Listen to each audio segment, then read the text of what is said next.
So I'm going to go back again to this notion of community engagement and the renewal that's happening.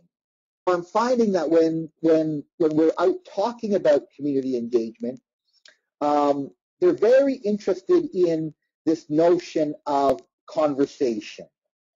Not that we do it, but how do you do it? How do you bring groups of people together? And how do you create a set of questions? How do you create a process? And is there a methodology in order for those conversations to be effective over time?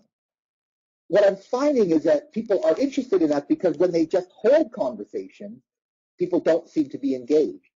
But when conversations are held with really good questions, when processes are being followed that promote good conversation, they're successful and people become engaged.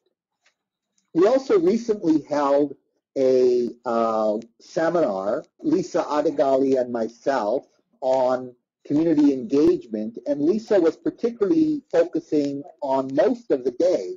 She was focusing on online engagement and using technology to engage, and people were just fascinated by that. And again, it's an important learning for us that it's not that people don't want to do engagement. What they want is really effective engagement. And so we're going to really look at that next year and see how we can create better tools and webinars and seminars that give people that practical knowledge. So stay tuned for that. And we're hoping to be in Edmonton in the fall, running a 3-day event, just looking at putting those practical tools into people's hands. Now, there's an interesting observation I've had around collective impact. And as you know, Liz, collective impact has caught on fire. It's hotter now than it's ever been, and it's much more than a trend. And I think people are beginning to see it differently. So this is what my key learning has been this year, and part of it came out of John Kanya's talk at the Collective Impact Summit. And it's this understanding that collective impact is much more than a methodology. Maybe, and I shouldn't maybe say this publicly, but I sometimes think of it as a fairly simple methodology. It's so intuitive. When we think of the 5 principles and even the preconditions, they're intuitive to us, which is why we are, so many of us are elevating to it, because it's putting into language what we've been thinking for so long. But it doesn't work as a methodology. It works better as a thinking system, as a way of being. It's a belief system.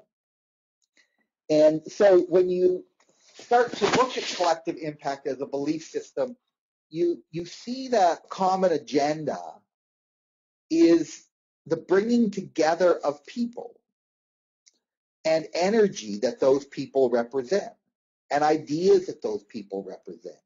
It's not just a plan that we agree to, that we raise our hands and say yes to. So it's about moving a group of people, and then it's being committed in our hearts and in our minds that this type of a common agenda, this common energy, and taking the time to focus that is important. It's important not only to get better results, but it's an important way of believing that the work needs to be done. So many of us who've worked on asset-based community development approach, that we've been thinking about communities collaborating, it's not just about getting a result. It's about getting people to work together and to be together.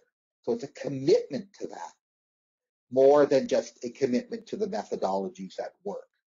So that it's a way of being.